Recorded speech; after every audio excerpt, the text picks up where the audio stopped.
Alo, anh em mê tốc độ. Tùng đây có một cái đồng hồ của Coso đây gọi là Power Test. Cái đồng hồ này nó có hai cái chức năng cực kỳ hay để giúp cho anh em mình canh cái xe và cái tốc độ ra.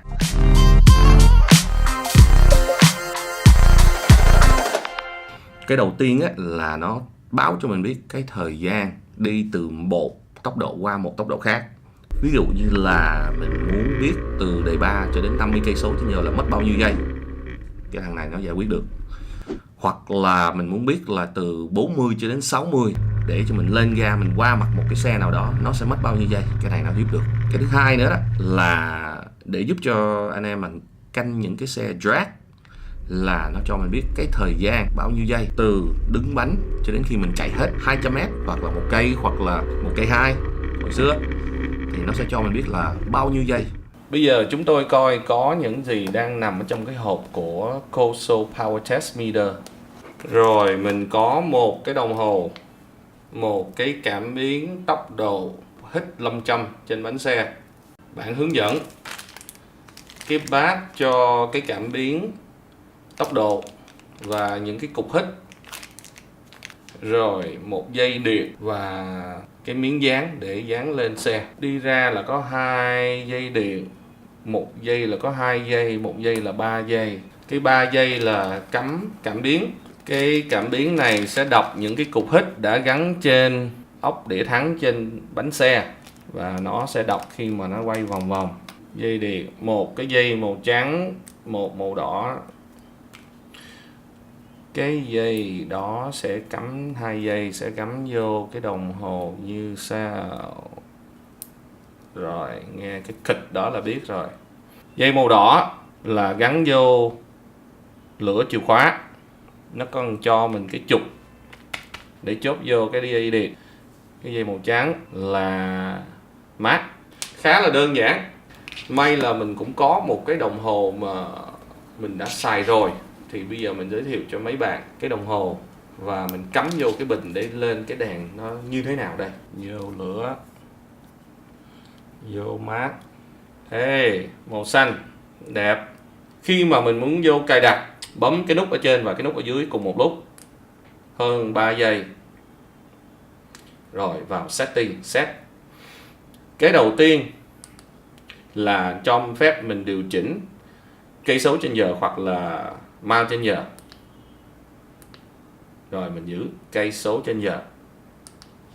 Bấm cái nút ở trên, tiếp theo sẽ là cái con số, 4 con số, là cái này là cái số đo của cái vòng ngoài của cái bánh xe. Mình sẽ hướng dẫn cho mấy bạn đếm như thế nào. 150, 11. Bấm cái nút ở dưới để điều chỉnh cái con số này lên xuống. Tiếp theo là cái số ở speed, là cái số 3 đó, là mình đang cài là trên cái bánh xe chỉ cần gắn 3 cái cục hít. Bao nhiêu cục hít thì mình cứ cài cái con số đó vào. Điều chỉnh thì nhấn cái nút ở dưới. Khi mà đến rồi thì mình nhấn cái nút ở trên để qua cái menu khác. Tiếp theo là Power Test. Cái này là mình đang set cái tốc độ bắt đầu của cái Power Test. Ví dụ như mình đang muốn canh cái nồi, coi cái đề 3 nó mạnh hơn như thế nào, thì có thể là mình sẽ canh thử đề 3 là coi như là 50 cây số trên giờ đi. 30, 35, 40, 45, 50. Đồng ý, bấm cái nút ở trên. Tiếp theo là mình muốn thử cái khoảng cách, là mình muốn thử cái test xe. Nếu mà chỉ thử cái đề 3 cái nồi thì mình chỉ thử 50m hoặc là 100m đầu tiên. Rồi 100m, đồng ý.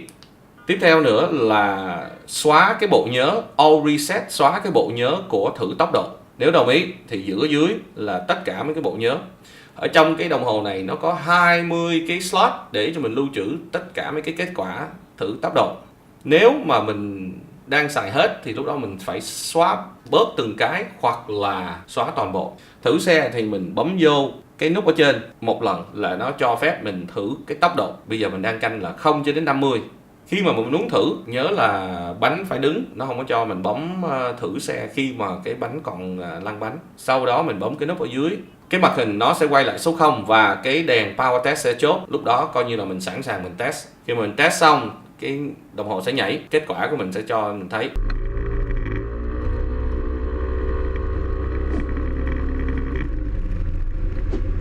bấm cái nút ở trên nữa, mình qua thử cái khoảng cách. Nếu mà muốn chạy 100m thì mất bao nhiêu giây, thì lúc đó mình sẽ bấm cái nút ở dưới để vô test. Rồi lúc đó màn hình sẽ quay lại số 0, ở trên nó sẽ để DST, và bên cạnh đó cái power test sẽ chốt là coi như mình đang thử cái khoảng cách. Đây là cái đồng hồ power test. Bây giờ mình lên xe coi gắn thực tế như thế nào và chạy thử xe như thế nào.